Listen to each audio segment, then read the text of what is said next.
Hello everyone, कैसे हैं आप सब लोग। आई होप आप सब अच्छे होंगे। मैं भी यहाँ पे बहुत बढ़िया हूँ। तो ये जो वीडियो मैंने बनाई है ना, ये सीए फाउंडेशन लॉ के पेपर के लिए बनाई है। इससे पहले अकाउंट का डाला था, लेकिन लॉ में जो बताने वाला हूँ ना, अगर आप वो फॉलो करके जाते हो, वो दिमाग में रख के जाते हो, तो यार मुझे नहीं लगता कि फेल होने के फिर कोई चांस है। हाँ, लेकिन उसमें एक कंडीशन मैं लगाऊंगा, वो बाद में बता दूंगा मैं आपको। बहुत छोटी सी कंडीशन है, बहुत छोटी सी यार, ठीक है। लेकिन उसके बाद में सुनना पहले। तो मैं 15 मिनट जो मिलते हैं शुरू के, वहाँ से चालू करता हूँ और जल्दी इस वीडियो को ख़त्म करते हैं। आपकी तैयारी होगी पेपर की। ये जो 15 मिनट का जो टाइम है, वहाँ पे सीधा सीधा कुछ नहीं करना। पहला क्वेश्चन मुझे करना है, लेकिन मैं ये देखूंगा मुझसे जो वो क्वेश्चन पूछ रहा है उसके आखिरी में वो पूछ क्या रहा है। आखिरी लाइन जो होती है ना क्वेश्चन की, जहाँ पे पूछते हैं आपको ये बताना है, वो देख लो।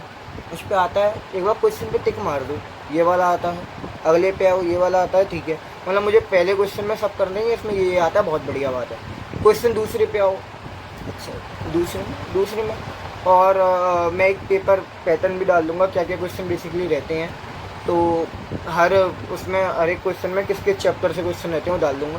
तो ये ध्यान रखना कि फिर देखना मुझे दूसरे में, अच्छा इसका ए पार्ट आता है, बी पार्ट आता है, सी पार्ट नहीं आता वहाँ पर। तो ठीक है, एक बार टिक मार लो, उस पर ऊपर लिख दो चॉइस में, ऊपर चॉइस लिख दो दूसरे में। फिर तीसरे पे आओ, तो आपको फिर तीसरा देखना है या 20 नंबर का आता है, ठीक है। आपको इस तरीके से चौथा, पाँचवा, छठा, अब ये देखना आपको ज़्यादा नंबर का जो, मतलब अब आपको क्वेश्चन तो करने ही है 5। अब आखिरी के जो 2 क्वेश्चन, अब 2 क्वेश्चनों में देखोगे कि भाई मेरे एक पक्का हो गया, 2 3 4, 2 3 4 ये पक्के हो गए, और मुझे 5 और 6, या फिर मतलब जो भी 2 क्वेश्चन में आप चॉइस रखो, वहाँ पे देखना ज़्यादा नंबर का किस में से आता है। किसमें से ज़्यादा नंबर का आता है वो उस वाले क्वेश्चन को आप कर जाना। हाँ, लेकिन अब जो रामबाण भूति मैंने बताई थी वो क्या है। रामबाण भूति देखो, ये है लॉ का पेपर में। पहले ये देखना क्वेश्चन है किस चैप्टर में से। चैप्टर समझ लिया, चैप्टर पता लग गया। और चैप्टर वो क्वेश्चन में दिया रहता है, कोई भी दिक्कत की बात नहीं है, दे रखा होता है। सोगा में से है, नेगोशिएबल है, कॉन्ट्रैक्ट है, वो नीचे दिया होगा। अब भैया रामबाण क्या है, रामबाण है जो भी पेपर है ना, जो भी पेपर है, इतना याद रखना, मैं लॉ का पेपर नहीं लिख रहा, मैं बीएस का पेपर लिख रहा हूँ। है वाह भैया, बहुत जोर की बात बताई। बात देखो ऐसी है, लॉ का पेपर हम लोग सोच के आते हैं कि भाई हमको यह संविधान बनाना है। लॉ का मतलब हो गया कि अब हमको ही संविधान बनाना है, हम ये सोच के लेके जाते हैं।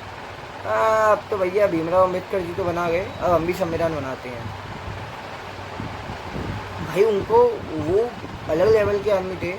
हम लोगों को तो, हम तो विद्यार्थी हैं, हमको केवल ये सोच के रखना है पेपर में कि हम बीएस का पेपर लिख रहे हैं, और बीएस की तरह से पेपर लिखना। अब उसमें बीएस के पेपर में पता क्या करते थे, बीएस के पेपर में हम लोग करा करते थे कि भाई उसने पूछा ट्रांसफ़र है, तो ट्रांसफ़र के बारे में लिख दिया। ट्रांसफ़र से क्वेश्चन है, ट्रांसफ़र वाला केस, पहले ट्रांसफ़र के बारे में लिखा, वो क्या होता है। उसके बाद में डेफिनेशन दो, जो आपको जो वर्ड दिख रहा है वहाँ पे, जो टॉपिक दिख रहा है, पहले उसको एक्सप्लेन करो। उसके बाद में फिर उसका प्रोविज़न देखो, क्या प्रोविज़न से रिलेट हो रहा है। अब वहाँ पे प्रोविज़न वहाँ पे एक लग रहा है, मतलब किसी चीज़ के 3 पॉइंट है उसमें। ट्रांसफ़र में 3 पॉइंट थे, गुड्स डिलीवरेबल स्टेट में है लेकिन नोटिफाई नहीं करा, या नोटिफाई कर दिया, या फिर जो भी कारण है, 3 पॉइंट है उसमें। अब वो 3 पॉइंट हैं तो प्रोविज़न तो एक का लगेगा, तो आपको तीनों लिखनी है। मतलब जितना आता है उतना लिख के आओ, लिख के आना है। ये है रामबाण। लॉ के पेपर में नंबर इस तरीके से नहीं मिलते कि अच्छा पूछा ये तो ये लिख के आऊँगा, वो ठीक है, पूछा ये लिख के आऊँगा, लेकिन वहाँ पे जब तक वो पन्ने नहीं भरते ना, पन्ने भरने के बाद में आप अगर सब चीज़ लिख के आ रहे हो, आपको नंबर मिलेगा।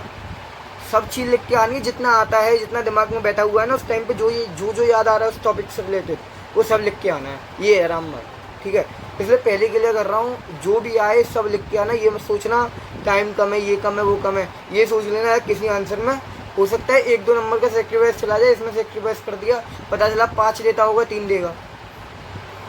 भाई बहुत सही बात है, क्योंकि उसको चाहिए पूरा आंसर, ठीक है। तुम्हारी भाषा वो नंबर काटेगा, लैंग्वेज क्योंकि अलग अलग है, लेकिन वो उसको चाहिए पूरा आंसर चाहिए उसे।